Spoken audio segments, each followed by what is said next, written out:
Welcome to Deconstructive Criticism. I am Aron Flam. This episode's guest is comedian, YouTuber and soon-to-be author Dave Rubin.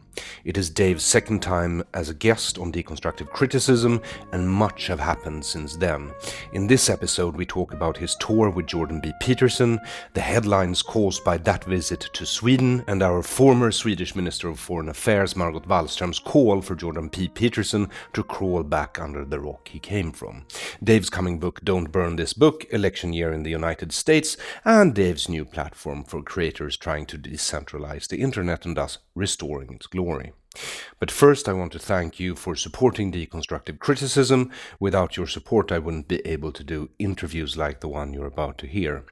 So if you haven't yet become a Patreon, donated via Bitcoin, PayPal or SWISH 0768943737, please do so now. My business model is based on micro-donations, or as Swedish state radio calls it, prostitution. To international listeners, I apologize, but Swedish state radio, who is financed through a tax that no one got to vote for, just called free media Venmo whores. In Swedish, Swish whores. Which for some reason is considered a more serious offense than stealing the denizens' money and using it to brainwash people with unceasing propaganda. Even though stealing is a criminal offense, while selling yourself is not, legally speaking in Sweden, a crime. The excuse offered by the Swedish radio, that their correspondent was unaware of the meaning of the word whore, is as believable as the one offered by a John caught buying sex. Oh, is that what prostitution is? I wasn't aware. I'm dyslexic. And you do well to remember that, my dear listener, that if Swedish state radio can call me and others you might support prostitutes, that means they're calling you a sex buyer, which in Sweden is a criminal offense. So I suggest you show state radio what you think of their slander and donate a large sum to me at 0768943737, 0768943737. I do not like to think of this show as a sexual act between you and me. I like to think of it as much better than sex. Only 2 days before my return to Sweden, a very powerful bomb went off in my neighborhood back home. Only a block from Swedish state radio, by the way. Last year there was over 230 such explosions in Sweden. It is a miracle that no one has died or been maimed so far, and we're lucky the damages are merely material, but no one seems to have a clue why these bombs are going off spontaneously everywhere. Not the police, not the media, and if they do, the citizenry is not told. It seems that the Swedish state monopoly on violence is broken, and I think that is a more pressing priority for state radio to talk about or investigate than calling free actors foul names, or for that matter, Iranian terrorists like Qasem Soleimani compliments. Soleimani was on an EU terrorist watch list, something our Swedish state media, or public services they like to call themselves in a glorious feat of newspeak, neglected to mention. Incompetent buffoons as they are. And yes, you heard me correctly, I call them buffoons. Harsh words I know, but when your country is a slow-simmering war zone, the word buffoon might be warranted. From that to something more pleasant. Dave Rubin is the host of the Rubin Report on YouTube. He has been on a tour of the world with Jordan B Peterson. He is soon releasing a book, and he has started his own platform for communication at locals.com. I myself have previously been a guest on his show, The Rubin Report, as he has previously been a guest on Deconstructive Criticism. Links to both episodes can be found on my webpage, aronflam.com. And a few days after the interview you're about to hear, I, together with Swedish YouTuber Henrik Jönsson, went on the Rubin Report a second time, an interview that Dave will publish on his channel within the next few weeks. But for now, an exciting talk with Dave Rubin. Much have happened since last we met, and I must confess I was willfully unprepared for this interview. Dave, on the other hand, had fire in his eyes and a message to convey. So here we go. Enjoy. Welcome back to Deconstructive Criticism, Dave Rubin. Aron, it is good to be with you, and I just want to say I knew that podcasting was big in Sweden, but I didn't know it could float the cost of like a $20 million Hollywood mansion. So I'm really impressed. We're doing quite well. Partly, I think, thanks to the work you're doing here. I guess demonetization hasn't hit you guys as badly as it's hit us on YouTube. Well, I am demonetized on YouTube as a default. I can try and monetize videos, but then they demonetize them after a while if they think they're, or someone reports them or whatever. Is that right? Your channel is actually demonetized just as the starting point? Yes. And you have to then fight everything from there? Yes. Did they send you a message or something to they did alert you of that? Yes, a very nice letter. Yeah. So I assume a very personal letter. YouTube and Google, they're known for their personal communication and the way they white glove handle you and all that sort of thing. Well, it was so interesting because it was like 2 months before the Swedish election. How bizarre. Yes. So you're saying right before an election, they started doing things that might influence a Swedish creator's content. Well, they were worried that we strange. would have an honest political debate, I suppose. Yeah, they're not going to monetize that. No. That would be impossible in Sweden. We are still socialists. Yes. So last time I saw you was when you were in Sweden with Jordan B Peterson. Yes. Yes, and you invited me to the show. Thank you for that, by the way. My pleasure. Thank you for not heckling. Well, it was kind of hard to heckle. You did a good warm-up, and then Jordan is, well, not as funny as you are, but he has his strong points as well. Yeah, I don't think people are going there for the Jordan Peterson comedy hour. They're going for something a little deeper. But I'm sure I told you this after, or in the year or so since when we've communicated. I mean, the 2 shows that we did in Stockholm, I think were probably 2 of the 4 most memorable shows that we did. We did something like 120 shows in about 20 countries in the course of a year. I mean, it was a pretty chaotic and at times brutal tour of travel and all that. But the audiences were so incredibly present, and you could tell that Jordan's voice was so obviously needed in Sweden, which I had sort of known intellectually from talking to you and a few other people and people that I see talking about things from Sweden on Twitter or whatever. But to be there in that room, you could feel it. And what was it? The foreign minister of Sweden, she wanted Jordan Peterson to, she tweeted out that he crawl back under the rock he came from. Yes. Right before the second show, I think that was. So, you know, it for us, it added a lot of a comedy element to it. And then I did something that you attended that I had never done in any of the other shows when we do that meet and greet after, and Jordan gets, 200 people that pay, it's something like $100 extra per show to take a picture and a handshake. And I do a smaller meet and greet, which we don't sell in advance. It's just very quickly, whoever wants to be there. And usually I get just 20 or 30 people that come, and because, it's just happening, it has to happen very quickly so that they can get to Jordan. But in Sweden, there were so many people that wanted to come that, remember, we packed that room. There were probably 60 or 70 people in this tiny room. Yeah. And then I said, it's the only time I've done it. I said, you know what, there's something so incredible happening here. And it's so obvious that this conversation that we're all having is so many important. Questions. I said, let's find a spot. And we took the whole crew and went to a bar after, and we had drinks for a couple hours. And for me, it really was one of the most memorable nights of the entire tour. Thank you. Yeah. Apart from that, did you enjoy the tour? Yeah, it was amazing. I mean, because you've been all over the world now. Yeah, it was amazing. I visited not only countries and cities in Europe that I had never been to, but many of the 40 or 50 of the cities that I visited in the United States in the middle of the country I had never been to. So, I got to see places that I had never been. I got to meet people from all walks of life. I mean, the irony is when Jordan's critics will say, he's a racist and he's a bigot and all of the nonsense that we all get thrown with. It's like, I'm meeting people every day. I met trans people that came to the shows. I met black people and Muslim people and white people and gay people and Asian people.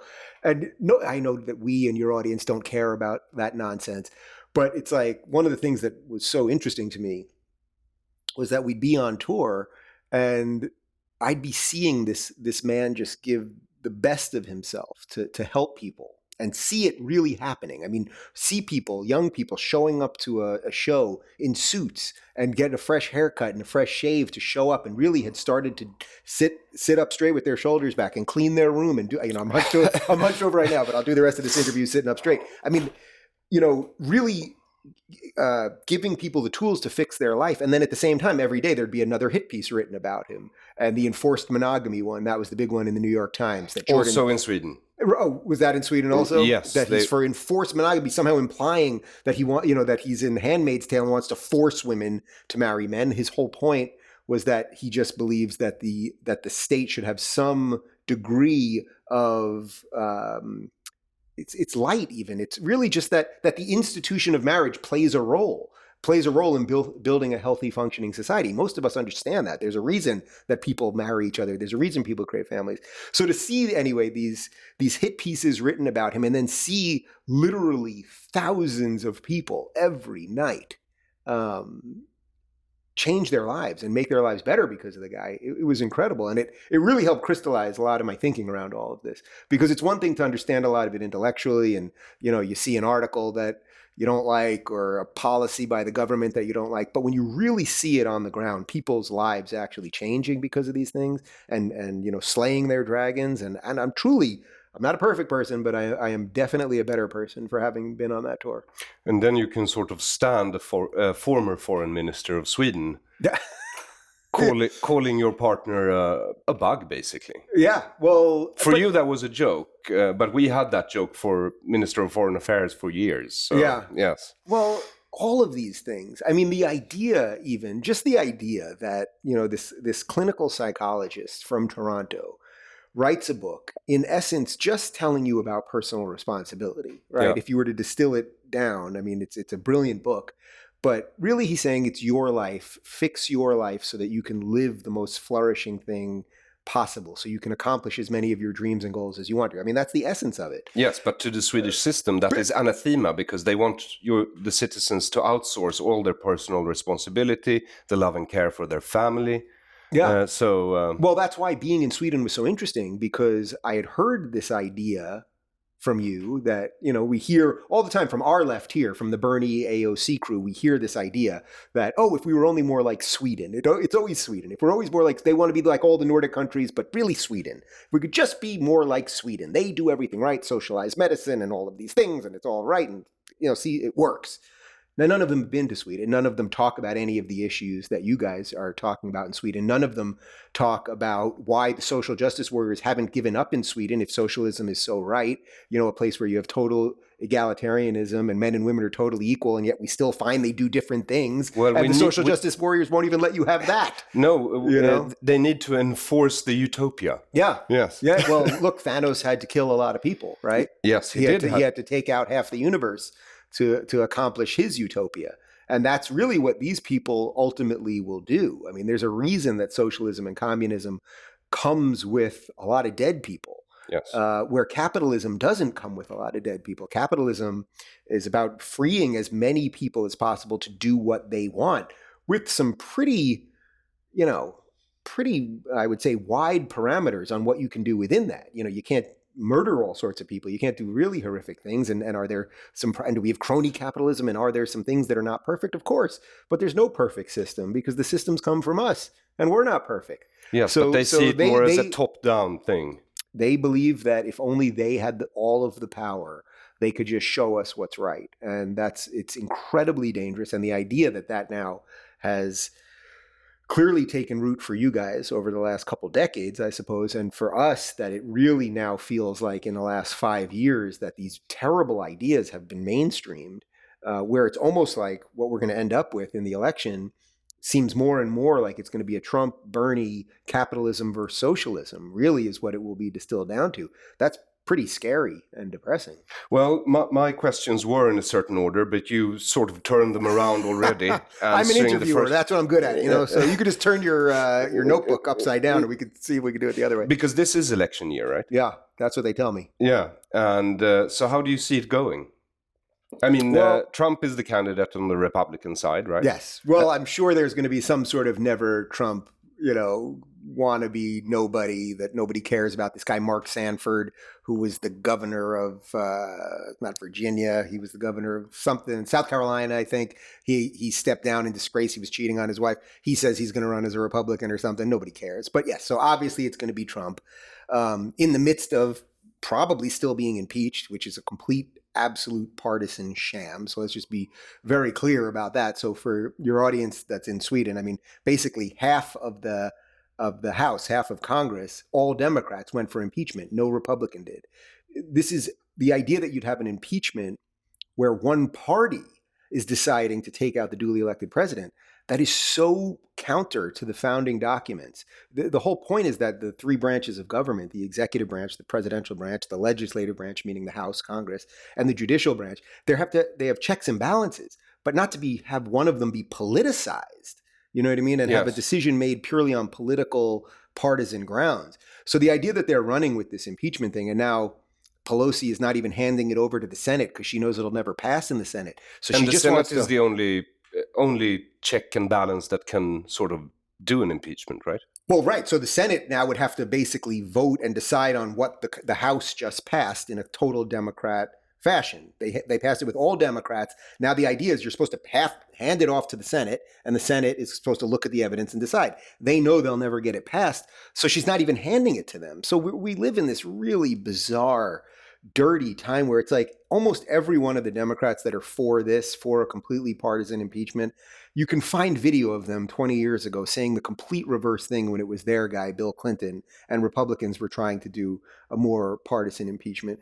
So, but look, more than anything else related to the election, if you ever wanted to ensure that every Trump voter that voted for him last time is going to show up again, because, a lot of times, you don't vote the second time around, or maybe there's something about Trump that they don't like, or they're just kind of over the whole thing, so they wouldn't vote. If you want to ensure that they all show up, you impeach the guy. The entire base is going to show up.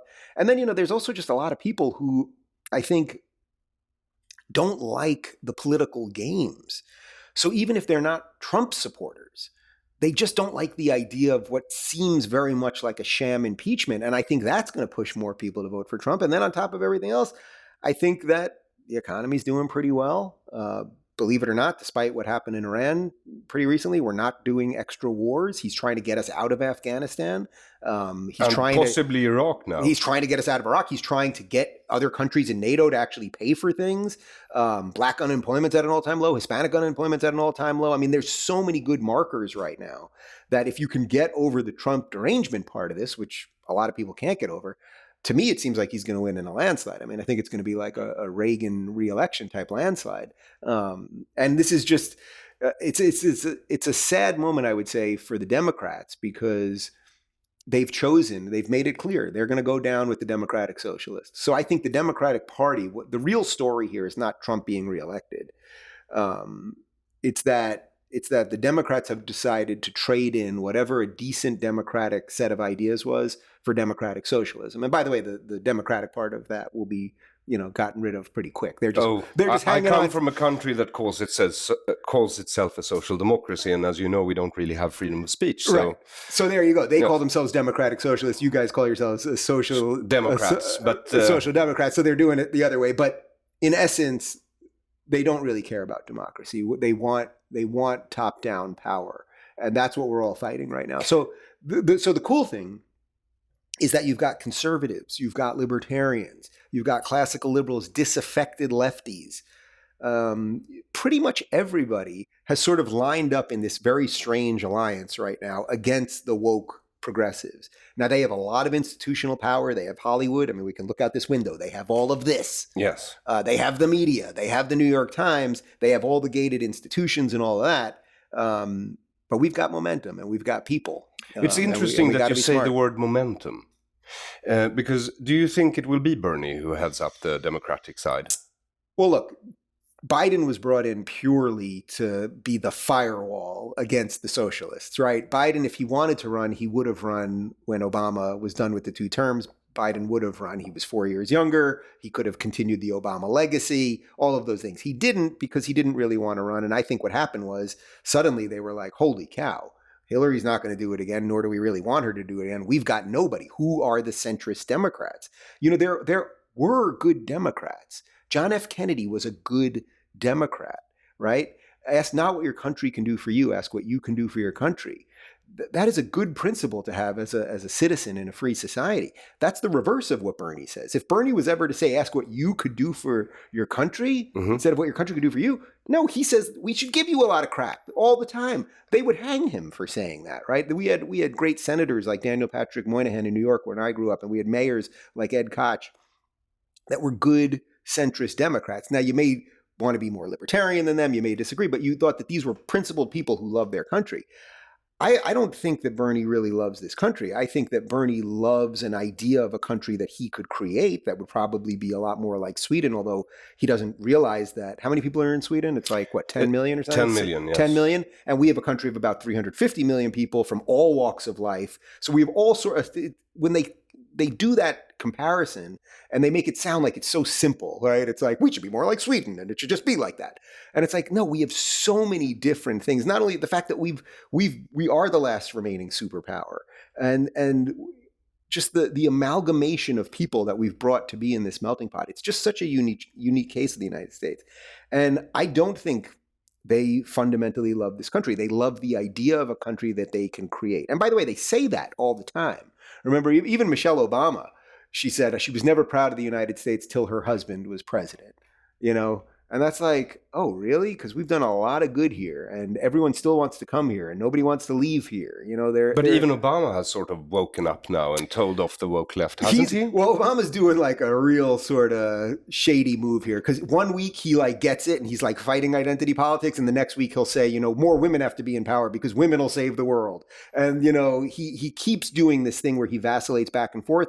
And in a way, I don't blame him, because it's a self-preservation in a certain respect, because let's not forget, for as left and progressive as and say liberal as Obama may be, Obama ran the first time against gay marriage. He was against gay marriage. Now, the progressives of tomorrow are going to hate the progressives of today because they're always progressing, but they never tell you what they're progressing to.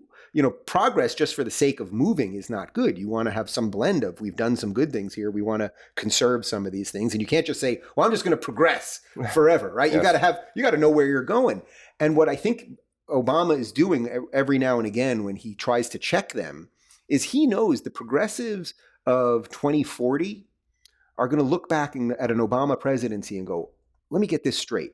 Barack Obama ran against gay marriage, that homophobic bigot. I want his library in Chicago taken down. And I think he's very aware of that. And I think he sort of created a little bit of the monster with the progressives. And now he's trying to check them. But by the way, now you've got things like the Washington Post calling him a conservative. Because if you take any position that is outside of the accepted woke narrative, now you're conservative. When they say conservative, that's the nice thing they can say about you. Because usually they say that means you're far right or all right adjacent, or the rest of it. So really what's happening here, and the reason I'm hopeful, is that the left is basically purging all of their free thinkers. If you don't take their position on literally everything, from 8.5-month abortions to reparations to anything else, you're all of those awful words, and you got to be booted. What that does is it creates a real interesting, fertile situation for people on the other side to go, all right, let's talk it out. So people on the right now, there are people that are very for, the strike that Soleimani. On Soleimani, right? So there are people that are very for that, and then there's the more libertarian side of the people on the right, say the Tucker Carlsons, who are completely against it. But they're not trying to kill each other. They're actually having a battle of ideas, as you're supposed to, right? Yes. I mean, Tucker has been probably Trump's biggest supporter on cable news, yet he's really attacking Trump right now. That's healthy. That's healthy. They're not saying we can't be Republicans, we can't be conservatives, they're actually having a battle of ideas. What do we want to do with our power as Americans? How do we secure our country? What is our foreign policy? All of those things. So that's very rich on the right now. There's really none of that on the left. So what I do think, if I had to, look, the prediction game is hard. It ain't fun, right? No. I don't see a real way that Sanders doesn't win the nomination, because Biden is not mentally capable of doing this. I don't think he has the energy, and it's sad. I don't mean that. It's sad watching him when he can't finish a sentence and he seems confused and he doesn't know what state he's in. And he now says things that he was completely against. I mean, the litany of things that they have him saying the complete reverse 20 years ago. And that's the sucky part of being a politician for a long time, because they can always get you on what you said, 20 years ago about impeachment or about anything else. But it's like the Democrats brought Biden in to be the adult. They saw, holy cow, we are this close to becoming socialists. And they thought, who is there? And Biden was basically the last guy. And they thought, let's bring in old Biden to see if he can fix this. But Biden, he doesn't believe in what has made him good, let's say, for all of these years. So they do the equality forum, the LGBT equality forum. And Biden literally says, if you go to jail, it's not your birth gender that should decide what jail you go to. It's whatever gender you identify as. All right. Yeah. So there's going to be an awful lot of male rapists in women's prisons. I bet. So it's like they brought him in to fight wokeness, but it's such a mind virus that even he, the guy who was supposed to be the adult in the room, is now succumbing to it. So I just don't think there's any energy behind him. There's no enthusiasm behind him. And it almost seems like everything's being positioned so we get this grand battle, sort of like a capitalism versus socialism. Yes. And Bernie will be... the light versus the dark and the whole thing. And who is who? Trump suddenly became the light. What a planet. Indeed, isn't it? The reason I said it's interesting that you say like momentum, Darth Vader's helmet, the group behind Bernie is Justice Democrats, right? Yeah. And that's Ilhan Omar, Alexandra Ocasio-Cortez. Yeah. I mispronounced that on purpose, by the way. Yes. And they, as far as I can tell, they want collective bargaining, Green New Deal, and gender-type intersectionalism, right? What I call anti-Semitism, just off the cuff. It ain't good for the Jews. You can definitely say that. If Bernie wants to know what his policies will lead to, I suggest he visits Malmö in Sweden, because now there's practically no Jews left there. Yeah. Well, look, this is, there's so many things to talk about with this, but, relative to what's happening, we've seen this like surge of anti-Semitic attacks in New York, and it's all coming from lefties. Yes. And it all makes perfect sense because Jews are a minority that is successful. That does not fit with their world narrative. They only like minorities that are unsuccessful or marginalized or something else. So the choice for Jews is either be successful, live the life you're supposed to live freely and be hated, or be liked and basically be killed, right? So they'd be all, if the Nazis were in power in Germany right now, American lefties would be all about the Jews. They'd be, oh my God, they're being oppressed and all that. Yes. Because nothing that they do is actually based in what's human and good. It's based in these power structures that don't make sense. So that's why Jews have had to be thrown under the bus. And by the way, it's not just Jews they're doing this to. Asians have been thrown under the bus. Harvard now openly discriminates against Asian people. So if you are Asian, it is harder to get into Harvard than even for a white person because they had too many Asian people there. So they're the ones that are injecting systemic racism into the system. You know what I mean? And I get it. The road to hell is paved with good intentions. They want to help minorities. But every time you help if you help somebody artificially, you have to punish somebody else. And why should some 18-year-old Asian kid who potentially is a first-generation immigrant or a third-generation immigrant whose parents maybe owned a bodega or a little corner shop, who worked very hard to come here and everything else, who studied, did all the right things, why should that kid be punished just because of his ethnicity? This is now what the left is offering, you know what I mean? And that's why it's bad for the Jews. It's bad for every minority. And usually when bad things come, it comes for the Jews first. That's just the bargain that Jews have been sort of left with. But it is interesting because these three things, also, by the way, the faction that got Corbyn elected to Labour, to head Labour in England, they were called Momentum. Mm-hmm. And they have the same production handbook as Justice Democrats. It's the same three policies: collective bargaining, Green New Deal, intersectionalism. Well, look, the silver lining of this is that Corbyn took a pretty bad loss and, will no longer be the head of the party, and Labour got pretty obliterated and all that. So if that's a sign, and by the way, there's been a pretty big swing in elections all over the world that have started to lean right. Right, we've had a whole bunch of this over the last couple of years. So that is a good sign if you basically care about freedom, if you basically care about nation states, if you care about capitalism and the rest of it. But these guys will not give up. And by the way, they want political violence. The Democratic convention, it's going to be violent. I guarantee it. It was violent last time, although the media barely reported on it because they wanted to make it seem like Trump supporters were the violent ones. But it's going to be violent. And what they've done is they wanted to destroy the apparatus of the Democratic Party, and they did it.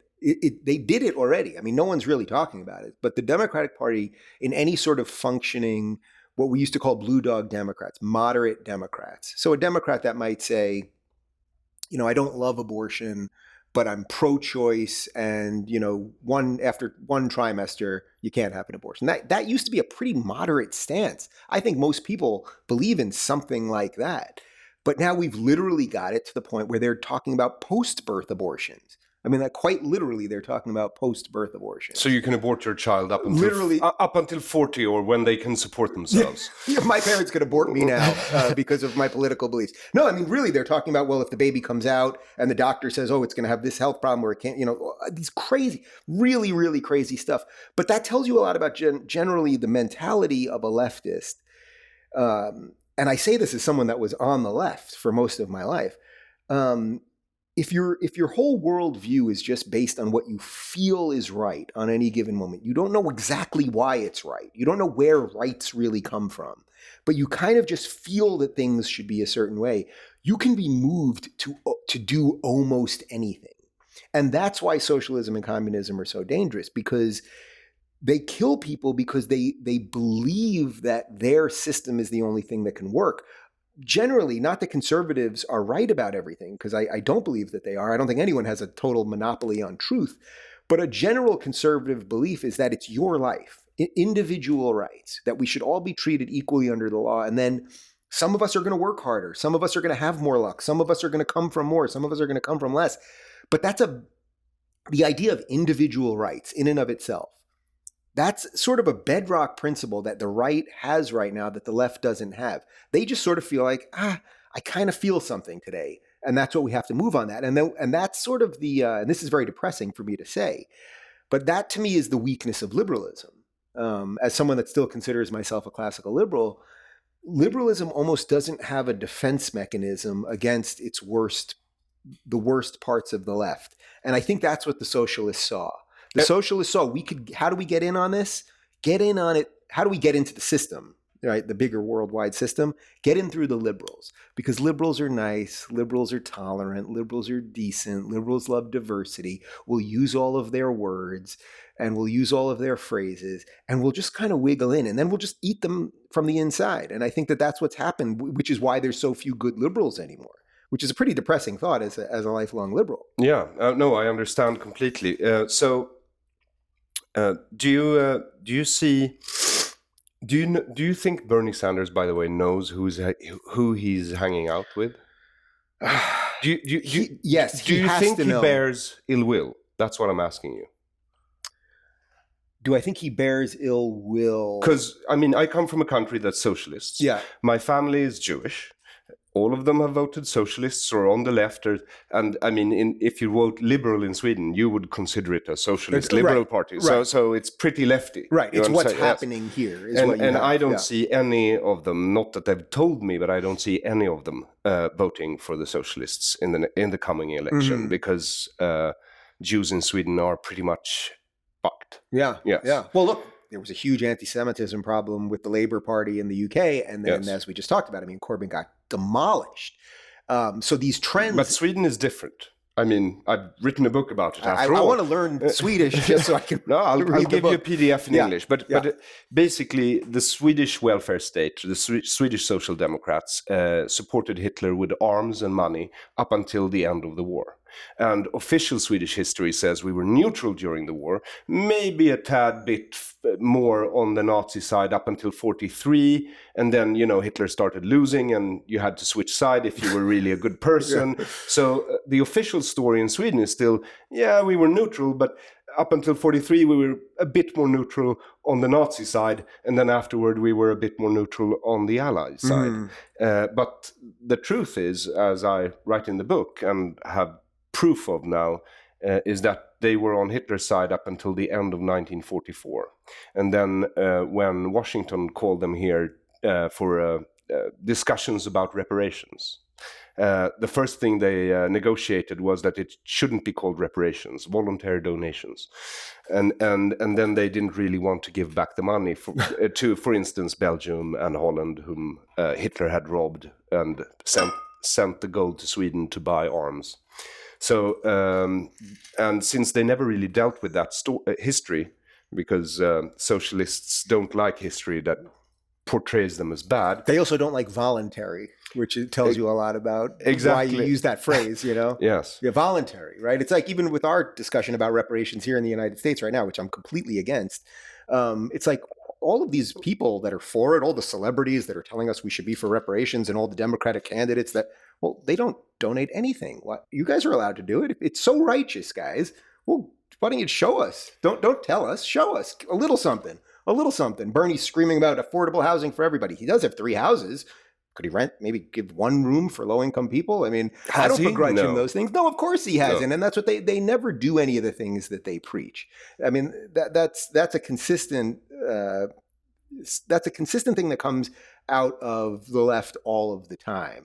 You know what I mean? We're even right now, all of the policies, none of the policies make any sense. So we're going to have $15 minimum wage. Go to any fast food place right now. What's happening? You got iPads everywhere. We're just replacing humans. So they're going to artificially tell businesses how much they have to pay people. And then at the same time, businesses are just going to be like, okay, more iPads, more iPads, more iPads, no humans. So it's like, for me right now, I have a small, profitable, functioning, completely in the black business. I'm very proud of my business. I pay 100% of my employees' health insurance. We treat everybody great. We pay very fair wages, blah, blah, blah. What right would the government have to say that, Dave, you have to, if you're going to hire a new production assistant, you have to pay them $15 an hour? Now, I pay my guys all really well, most of them well above what their sort of market value would be, because I want to bring in great people and I want them to be with me for the long haul. But I have quite literally hundreds, if not thousands, of emails of people offering to work for me for free or for next to nothing. If I wanted to do that, what right does the government have to come in and say, no, Dave, even though someone wants to work for you for free, or they've agreed to do it for $7 an hour and they're a high school kid who's just going to take pictures at your studio, no, you have to pay them $15 an hour. It makes no sense. And then Rashida Tlaib, who's part of the Squad or whatever the hell this thing is, Justice Democrats, she comes out a few months ago and she said, no, it should be $20. And it's like, well, actually, she's right, because if you're just making up numbers, well, what right do you, Bernie, have to say it should be 15? It should be 20, and then why not 25 and the rest of it? And that, again, goes to how they used the goodness of liberalism to infect the system. They used the good intentions of liberals to help people to now create a series of horrific policies that make no sense. Last time I had you on the show, I wanted to ask you what you thought the root cause of this was. My book is my answer, but you're writing a book now as well. Yeah. And so it's done. So whatever I say now can't be altered. No. So what's the name of your book? So the book is Don't Burn This Book: Thinking for Yourself in an Age of Unreason. I was going to show you an image there, but we'll deal with that later. I'm really proud of it. I've given it, well, as an author, and yours is a little more dense than mine's 256 pages, about the same. Mine is only 461. Yours is about 500. I mean, this is a dense, I will read the PDF, but you're going to have to give me about, a year and a half to do it. Yeah. But I don't have to tell you that writing a book is completely different than talking. It's completely different than performing or speaking or lecturing or any of those things. But didn't you enjoy it? I really did enjoy it, more than I thought I was going to enjoy it. But it also comes with, a lot of days. Literally, I'd start the day, have my coffee, walk my dog, and then just lock myself in a bedroom, the green room, one of my bedrooms in my house, because my studio's in the house. The green room that you've been to is also my office. It's my office and a bedroom and the green room. It's a multi-purpose room. And I basically lock myself in from about 8 a.m., usually till about 1 or 2 p.m., usually not even eat anything, just coffee and water and just write. And I had a friend actually in the UK who I would bounce a lot of ideas off of, and we'd wrestle with things and really try to really extrapolate the most truth we could out of it. It's like squeezing an orange, sort of, just get the most out of it as you can. So I did enjoy the process, but as you know, it's also kind of painful. Pleasurable hell. But yeah, it's pleasurable. Right. I mean, that really is what it is, right? Because you have to, it also makes you, for me at least, what I realized was there's something about print, like actual print, that people are going to walk around with this. You're going to see people at the airport with this, or you're going to just see the book at the airport, or you're going to know that they're talking about this on a TV show or something that makes it all feel more real and immortal and here, versus YouTube videos, which seem sort of amorphous, or podcast things that just go out to the universe, something like that. So that's why I really wanted it to feel like I just gave it everything I had, and I think it's the right blend of ideas and humor and some silly stuff and a little bit of personal stuff. But to answer your question, which is what the root of all of this is, the root ultimately of well, when you say all of this, you mean just sort of what leftism is, like what socialism is? The craziness we're seeing right now in the Western world, yes. So the root of all of that is we're in the midst of basically what the endless battle of humanity is, which is authoritarianism versus libertarianism, right? So it's just that for ages and for millennia and for since the beginning of human history, what humans have fought is to be free versus people that want to control them. That's the battle. That is the only battle. You know, people argue about taxes, they argue about all these little policies, and it's like, that's not really the battle, guys. It's the thing that's beneath it. So the battle is authoritarianism versus libertarianism. The reason that the terrible ideas of the left now, the socialist Democrats or the democratic socialists or the woke brigade or whatever you want to call them, the reason that they've taken root in the West, I think in the last, let's say 20 years, where it really, especially in the last 10 years and 5 years, where now it's on steroids and now everyone sees it. But the reason it's sort of been a recent thing is that the West, through capitalism, through freedom and free markets and all of these things, has created so much unprecedented freedom, so much ability to live how you want to live, that we sort of got bored of all of it. We can't even see the goodness anymore. We can't see the forest for the trees. We can't see that capitalism brings more people out of poverty. And yes, are you going to have billionaires? You will. Yes. You will have billionaires. But you know what? Your poor people in a capitalist society are immeasurably wealthier than poor people in a socialist society. And what's happened is lazy thinking has infected almost everything. As we've become more successful, instead of really thinking about things and reading books about things, we've let terrible ideas leak into academia. We've let ideas, you know, Douglas Murray, who I know you know of, obviously, who I think is one of the greatest thinkers, who's really dissected a lot of this. One of his great. Did you read his book? I've read both of his books, and the last one, Madness of Crowds, I think is a spectacular. You know, it's funny. I was reading Madness of Crowds as I was writing my book, and I kept thinking, I need to be a better writer, because this guy is just such a. He's got the British thing too. He's just brilliant. But when I had him on the show, one of the things he said is, we are now debating things that we long know are true. We're suddenly debating them, and we're now no longer debating things that we should be debating. So we've got that. And then the other part of this is that as all the bad guys are coming, the barbarians are going to be at the gate, and we're going to be debating what gender they are instead of why they're at the gate, or can the gate hold, or the rest of it. So because we've sort of gotten fat on our freedoms, we don't know what they are anymore. We don't understand why that the First Amendment in the United States, that the government cannot come for your free speech. I'm pretty sure you guys would love to have that in Sweden. I would. I know that is one of my political goals. I want to go back to doing dick jokes. And I will do everything in my power to ensure that becomes a reality. Thank you. But I mean, think about that. So you live in Sweden, which by and large is a free society by most. Until they come for you, yes. Until the day they're at the door there. But basically a free society, right? But here you are in the United States. You know you can say things here that you cannot say at home. That is a pretty profound, scary, but also inspiring thought. But we have the First Amendment. We have the Second Amendment, which defends the ability to have the First Amendment. We have the Fourth Amendment about privacy. We have these incredible freedoms here, and we're suddenly debating whether we should be free or whether we should just pick people that have never done anything. I mean, Bernie Sanders has never accomplished anything. He's never hired anybody. Becoming a politician and running a campaign is not an impressive skill set. Has he ever run a business? Has he ever had to make executive choices? The president is the executive. So what we've done is it's all easy answers, because we've become fat on things, and we all have Netflix, and we're running around on TikTok pretending we're oppressed, while we have more power in our hands than quite literally could have been humanly imaginable 20 years ago.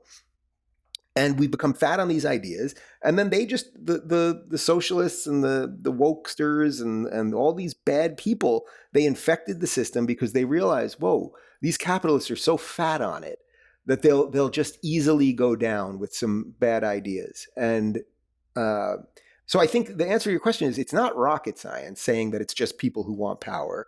But if you think about it, why do the Islamists love the progressives? Islam is basically the most regressive set of ideas. Why do they love progressives? Are they really for gay marriage? Are they really for abortion? Of course they're not. But the reason they love the progressives is the progressives want power. And what do Islamists want? Power. So they're just going to be the last ones to be beheaded. And this is sort of what's happening with Bernie. So when you ask me about Bernie's intentions, he's around some really horrific people. Ilhan Omar, Linda Sarsour is a true anti-Semite. I don't run around calling people anti-Semites. I live in the greatest society in the history of the world. And although the hate crimes against Jews is by far the most of any minority, this is not an anti-Semitic country. This is the safest place for Jews to live, in some ways even safer than Israel. I mean, yes. That's how insane everything is. But Bernie has surrounded himself with horrific people. And the reason he does it is because he wants power as a socialist, and some of them want power either as Islamists or whatever their other toxic ideologies are. The beauty of this, and I sent a long thread at the beginning of the year about my prediction for this year, and I do think this is the year that it all implodes, is that this competing interest of black people versus white people, rich people versus poor people, men versus women, gays versus straights, it can work for a while, and it's worked for these last few years.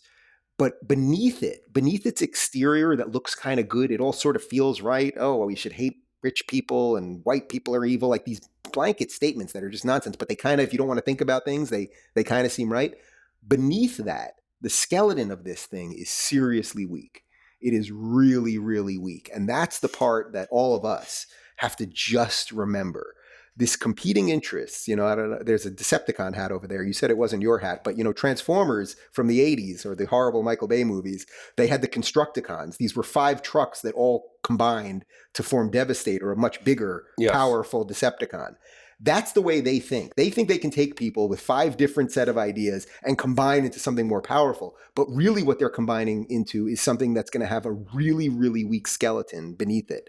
And I think that's why we will watch this thing implode. And that's why here we are in Hollywood just 2 or 3 days after Ricky Gervais just set this town on fire by basically telling them all to go F themselves. Yes. And as I told you upstairs, Greta Thunberg got a shout out. And we're very happy about that.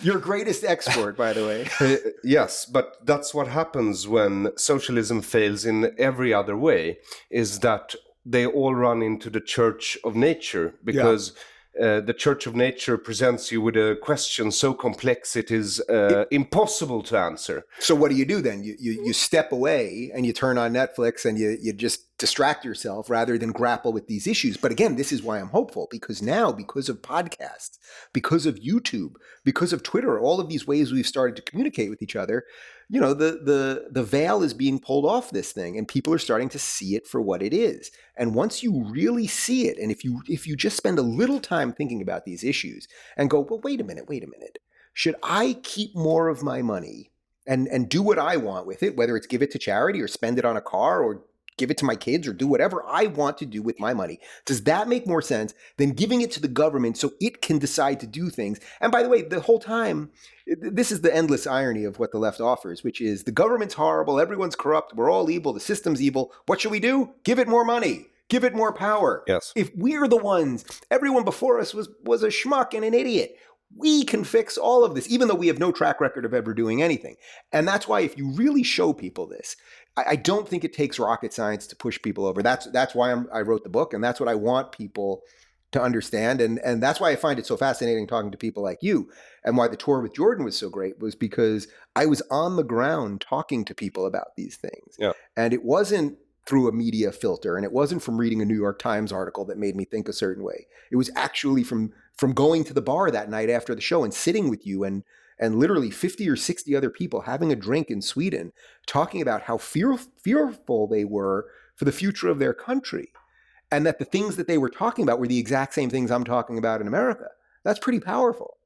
I think you will survive. I'm pretty sure the welfare state of Sweden will not. Yeah. Because the business of the United States, as far as I can tell, is business. Yeah. And business is a good thing. Business is a great thing. Competition is a good thing. Markets are a good thing. And Freedom socialism is a good thing. continually eats itself.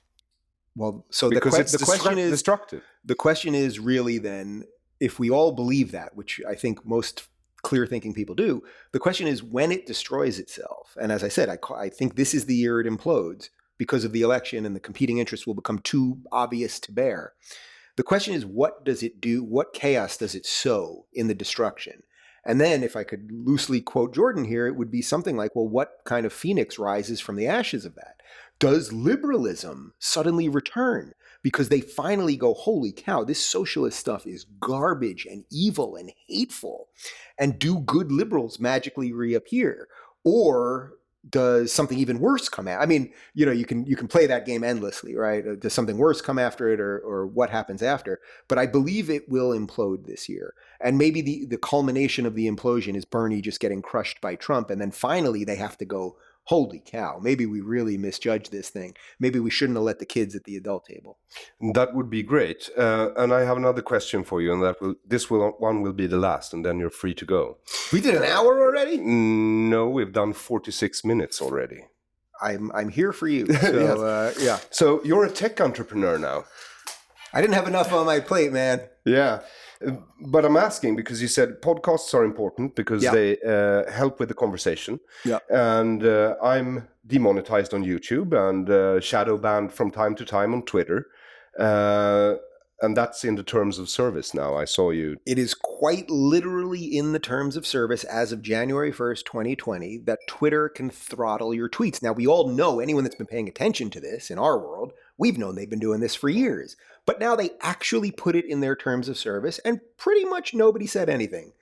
So that means that they are telling you we are rigging the game. Yes. It's like going to a sporting event, going to a basketball game, and then just saying, no matter what the score is at the end, we're tacking on 10 for this team, I mean, they're telling you we are cheating. We know the algorithms are cheating. We know about deboosting and deranking and all of these tricks that they're playing. But now they're even telling it to us, and we're still going, guys, let's keep playing.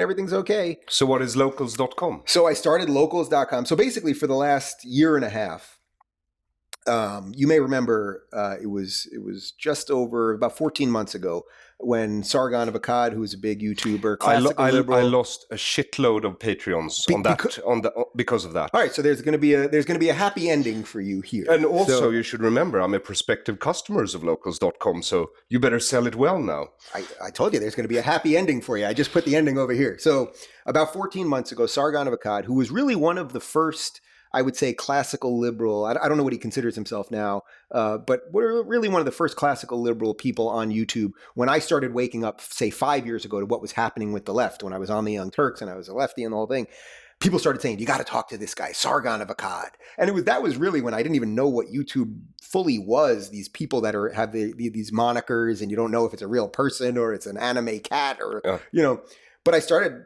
connecting with him, and I did an interview with him on his show, and I thought, oh, there's something here. There are liberals that are frustrated with leftism and all this. In any event, 14 months ago, he was funding his channel through Patreon. So Patreon, for your audience that doesn't know, is it's just a crowdfunding site. So it's a subscription-based site. You put in however much you want for whatever creator that you care about. Sargon was on, so he was funding his YouTube channel through Patreon. He was on another show, on another YouTube show, where he said the N-word. And he didn't say it to be racist. He actually said it because he was mocking the use of the word by the alt-right, if you actually listen to the context of why he said it. Patreon decided to boot him from their platform, even though he didn't do it on, not only not on his YouTube channel, he didn't do it on Patreon itself. So they decided to punish him on their platform for a word he said, not even on their platform nor the show he was funding on their platform, on a completely other thing, and they didn't care about the context or the rest of it. Anyway, that happened, and suddenly Jordan Peterson and I, we just decided eventually you have to stand up for things. We all stand up for things in our life, but this one really struck me as a bridge too far. If they can take this guy out, they can take out anybody. So over the last year and a half, I met with 1 million tech people. I talked to all sorts of literally philosophers and tech people and financial people about how we could build a different type of internet. And basically what we've decided with locals.com is that the internet right now, and this is so consistent actually for all the ideas we're talking about here, the internet right now is completely top down, meaning you've got Facebook, you've got Google, YouTube, and you've got Twitter pretty much as the big companies that control everything. And they give us free things. But what they didn't tell us was that the cost was going to be your soul, right? The cost was going to be your information and everything else. So it's top down, thinking you're getting something for free, but then at the same time, we manipulate you, we silo you, we're going to make you hate certain things and love other things. You're going to search for scientists and you're not going to get the proper results because it's not deboost. What do? There's a magical word for it where you search for scientists and they'll give you a more diverse field than say if you search, I want to get this right. So if you search for like top American scientists, by the nature of the work that's been done, something like 9 out of 10 of them would be white men. It's just how it is. Yeah. But I can't believe I can't think of the word. They've decided to manipulate the search so that you'll get a more diverse set of people. And they have a word for this There's as well. an actual, it's not deboosting. It's, it'll hit me in a second. In any event, we know we're going through a series of these manipulations. And what we thought was, all right, how do we fix this by also doing something that's consistent with everything else that I talk about? That things should be bottom up. And I always talk about local government. And this was the idea of locals.com, that the internet should be creator first. So what we're doing is we're building websites and apps for creators, subscription based, where you set your own rules. So this is a complete game changer. So the way the internet works now is you're on these platforms and you sign their terms of service. They can do whatever they want to you. They've banned you at times and shadow banned you and you deleted this tweet or that tweet or whatever it is. Now we have a terms of service on locals that basically you can't break the laws of the United States. Like you have to have that just legally to protect yourself. But within your local, so I have the Rubin Report community. We build iPhone apps and we build Google Play, Android apps, and websites. Within your community, you can set whatever rules you want. So if someone is going to pay you to come into your community, and then they just hate you and all day long they're telling how horrible Aron Flam is and they're fighting with people, you can just boot them. Well, first of all, very few people will pay you to be a troll. So just by having a paywall, and on some, you can set whatever you want. So it can literally, as little as $1 would actually get rid of probably 99% of the trolls, because there's just a burn rate that everyone has these things for free. Yeah. So it's like you can just keep creating new accounts and all the rest of it.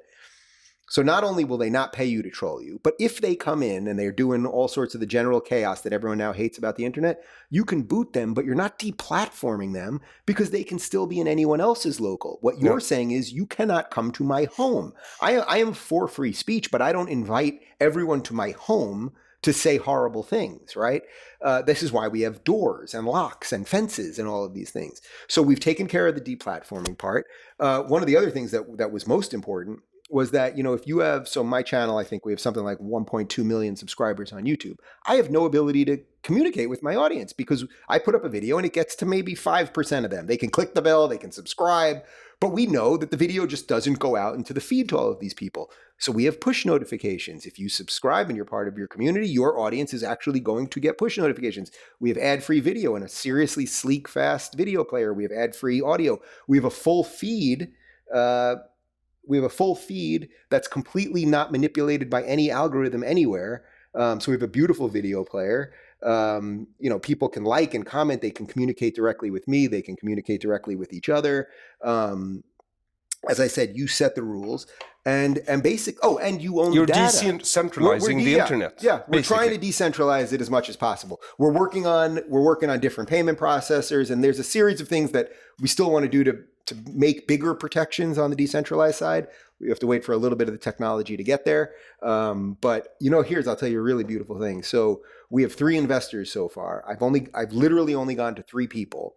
Now we're in a second round of fundraising, so I've gone to some other people. But when we were first raising to go to this, I had 3 people that were patrons of mine over the years that said to me, separately, independent of each other, said to me, if you ever build something, Dave, let me know, and I've got some money. And I went to all 3 of them, and they all 3 said yes. We raised over $500,000. I'm not taking a dime from this, by the way. I've put in my own money. I'm not taking a cent. I obviously own it, so if we raise a lot, it'll be good for me. But how beautiful is that? That by talking about the things that I cared about, I was suddenly connected with people who then were able to help fund something that they actually really believe in. So we're going to be launching a series of locals. I would love to have you on there, and we'll get.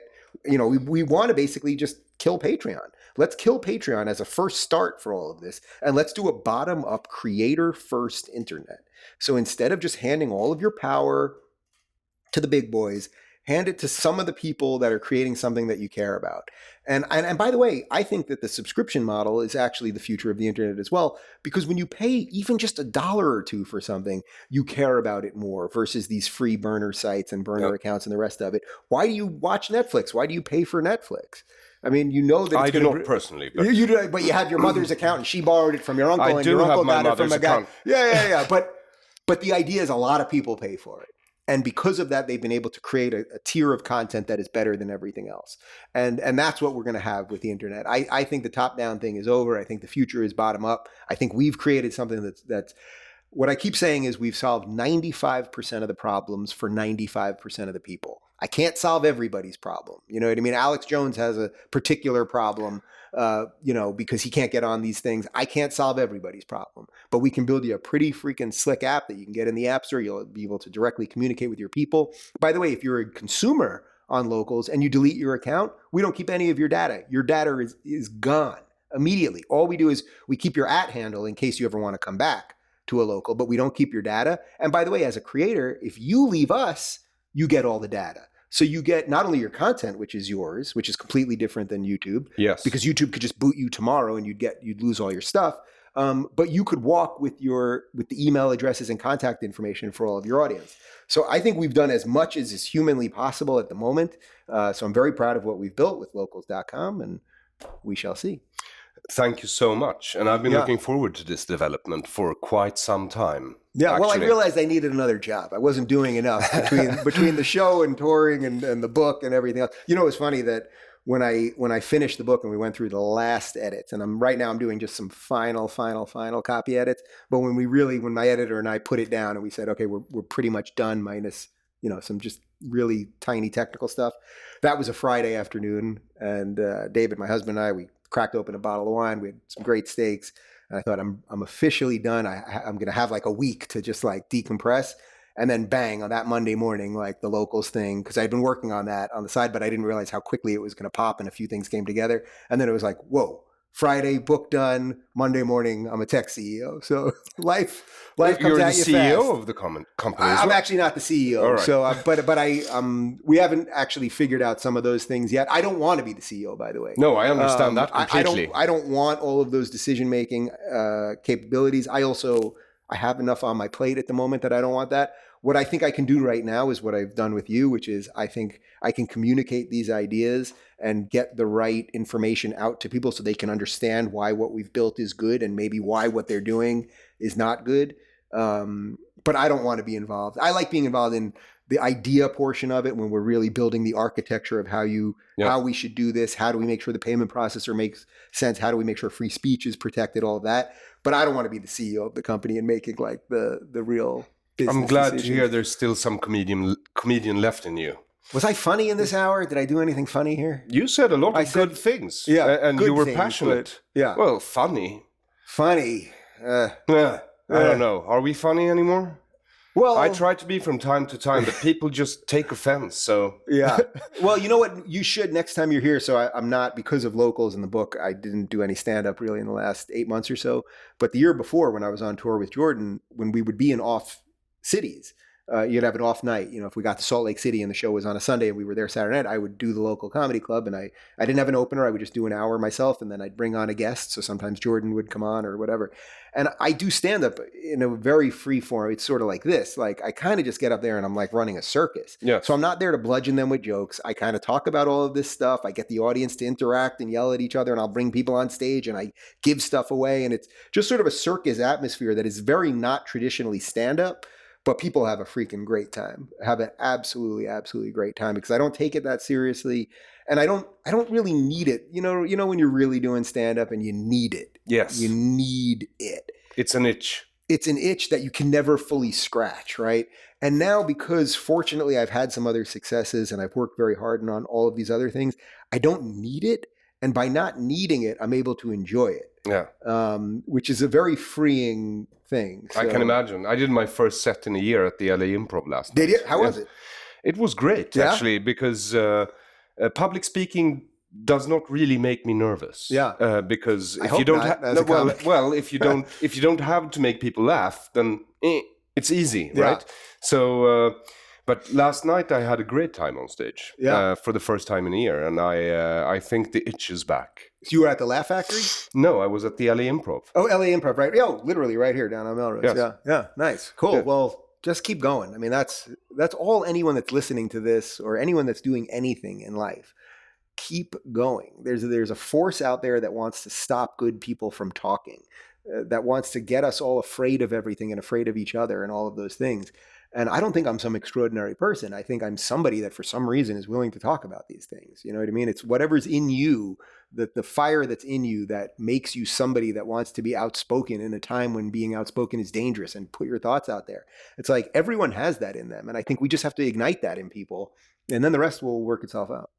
I do hope you're right. And I want to thank you for returning to Deconstructive Criticism, Dave Rubin. My pleasure. And do I get to sleep here or what? Sure you do.